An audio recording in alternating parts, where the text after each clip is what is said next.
Can history guide us to a better financial system? We always need to be careful about the lessons from history. They're not easily learned, they're not straightforward, they're not simple. But on this occasion, I think we can find a picture of a better financial system and explain it and ask the question at least, why might we not return to such a system? Now, the way I approach this is to focus, of course, on banking, because that's where the source of the problems lie for financial instability.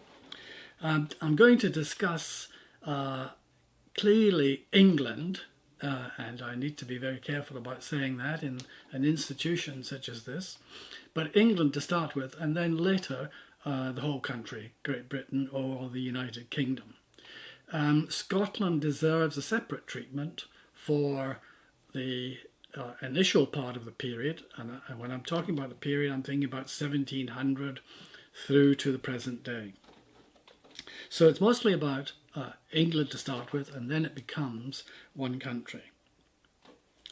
Well, the emergence of modern banking was taking place at the beginning of that period, the early 1700s. And the origins are essentially the goldsmiths. There were other participants, but the goldsmiths. The key point to stress is that what developed was a fractional reserve banking. Of course, there had been banks in other countries before 1700, but fractional reserve banking of a sophisticated kind is the key. And it's important to think of this because when goldsmiths were looking after people's money, they took deposits, but they didn't lend. People left their gold with them, and that was it. They went back and got it, the cloakrooms.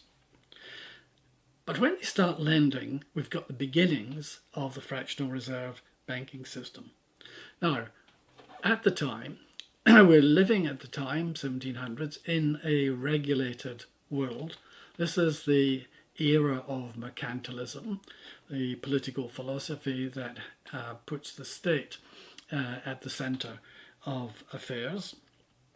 As far as banking was concerned, that meant there were no joint stock banks allowed, other than the Bank of England. These banks had to be small partnerships.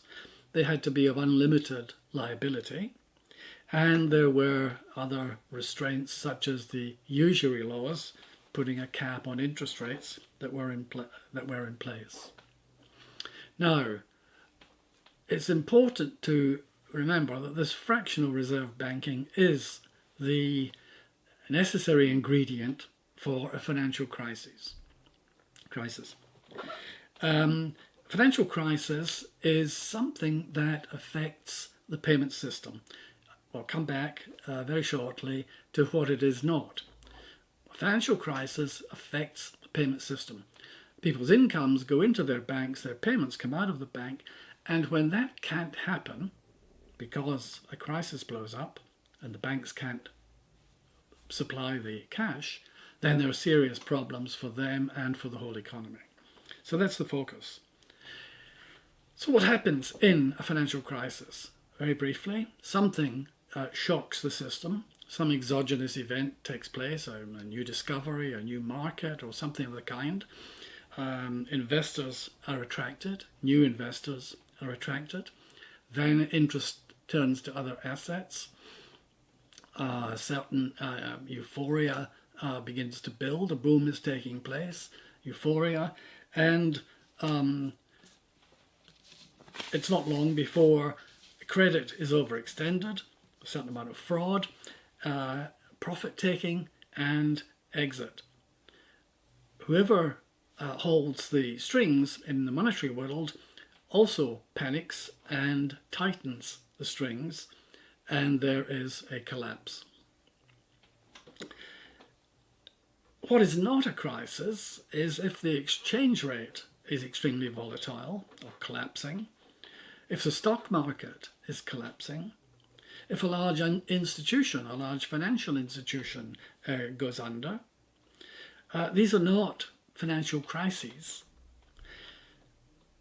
Only if they impinged on the banking system might it become a financial crisis. But these are all unpleasant for the participants in them, but they don't constitute a financial crisis. The crises that we can talk about for England run through the 19th century. The first big one was in 1825. Another one came in the late 1830s. Yet again, 1847, 1857, 1866.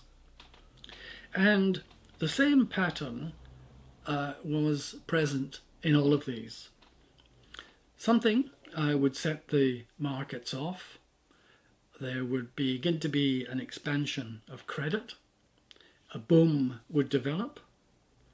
Euphoria would become widespread. Some fears would emerge. Credit tightening took place. A downturn and a panic. And in these crises, 1820s, 30s, 40s, 50s, and 1866, that was the pattern throughout. It was a different reason each time for the different event that sparked things off. But in all of them, the Bank of England was present, participating in the boom and in a way encouraging the boom by its monetary stance. Now, currently, we would think things have to be stopped. The mindset at the present time is that there are faults in the system, we must eradicate them. But in the 19th century, things were radically different. The public had become unhappy about the level of corruption in English public life. They were unhappy about the size of the state. And so the desire was for small government, sound money, and freedom in activity. And that was expressed at the time as free trade. So when the crisis of 1825 blew up, in part a consequence of the regulated state, directly, of course, from the boom conditions that had been generated, but in part because of the regulated state, the response, unlike today, was the opposite, deregulate. And that was the response across the 19th century. So first of all, joint stock banks were allowed, not in London, but outside London. Then, in the next decade, they were allowed inside London. Slowly, the usury laws were relaxed and then abolished. The form of governance was left to the firm, so limited liability was eventually allowed. The banks learned how to behave in this environment. They had bad experiences, but each time they learnt, and they became well structured in terms of their balance sheets. They had the appropriate cash ratios, liquidity ratios, capital ratios, and there were some other useful parts of the system as well. Now, the other big thing that requires stressing here is that in this system, a deregulated system, it must be not only possible for a bank to fail, but the actual experience should take place. Capitalism and failure go hand in hand. It's absolutely essential that they can fail. Now, that's the banking system, but there is a key element in the solution to crises, and that is the role that the central bank plays. And its role is that of the lender of last resort. And there were many commentators in the 19th century who pushed this case to the bank. Famous one was Henry Thornton. He outlined what the bank should do. The banks themselves may be quite well behaved, but if some shock to the system came along, as long as they were well behaved and held good assets, then the central bank, the source of cash, should come and supply liquidity. He said that out very clearly. Thomas Joplin was another one in the 1820s. Walter Bagehot in the 1840s, and then again most famously in the 1870s. And the key to this was the lender of last resort. The bank should be there to provide liquidity to institutions that have good assets. They swap their assets at the central bank for cash, and the panic is in that way allayed. There's no need to panic if the banks know that cash will always be available so long as they are carrying good assets. Well, the Bank of England had to learn that role. It wasn't very keen on listening to these outside commentators for a long time, but bit by bit, and through these crises that I've outlined, the bank learned how to respond. There was a constraint on it. We were on the gold standard. Under the gold standard, only the note issue had to be tied to the amount of gold we had. It was in a very loose fashion initially, and then rather more strictly in the 1840s. But the solution to that was found in the authorities, the Chancellor of the Exchequer, agreeing that when a crisis appeared, the bank would be released from the need to keep to the gold standard. So the gold standard was suspended, and the bank could print all the notes that were necessary to quieten down the panic.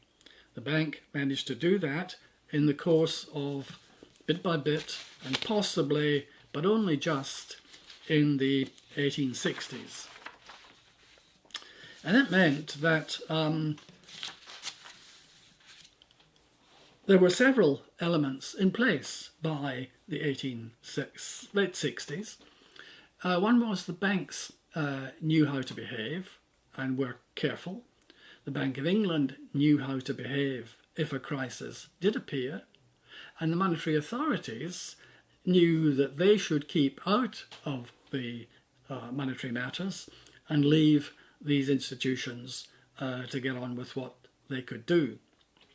Well, what followed was around about 100 years of financial stability.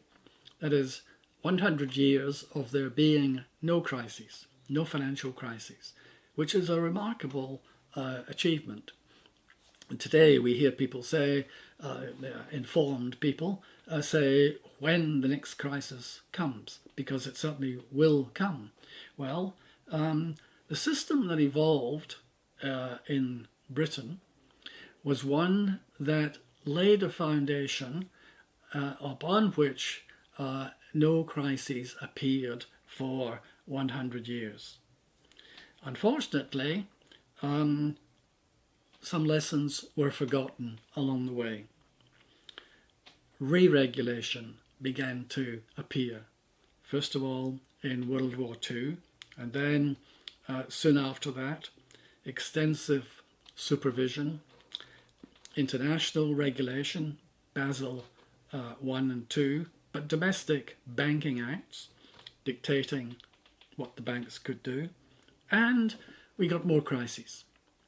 In the 1970s, there was a banking crisis, a shadow banking crisis. 1980, 82, the banks had been overlending overseas. In 1991, there's a small bank crisis. And then, of course, in 2007-8, the biggest crisis of all. So, what lessons can be drawn from the picture presented? Perhaps the first thing to say is that capitalism gets a bad name. But it's not really capitalism that's at fault. It's a highly distorted and regulated form of capitalism. The first lesson, though, is we should keep the payment system separate. What everyday people earn and spend, the payment system, that has to be kept apart. And that is where the lender of last resort operates. The rest of the financial system could quite happily be unregulated. They should be free to do whatever it is they're good at, whatever it is they can make profits from. Subject, of course, to the company law and the wider legal structure that applies in the country. And, critically, they must be able to fail. So perhaps we need the return, the resurrection of the phrase caveat emptor, and at the same time the return of some unlimited liability, and perhaps it's not impossible that we might find our way back to a simpler and yet a safer and more efficient financial system.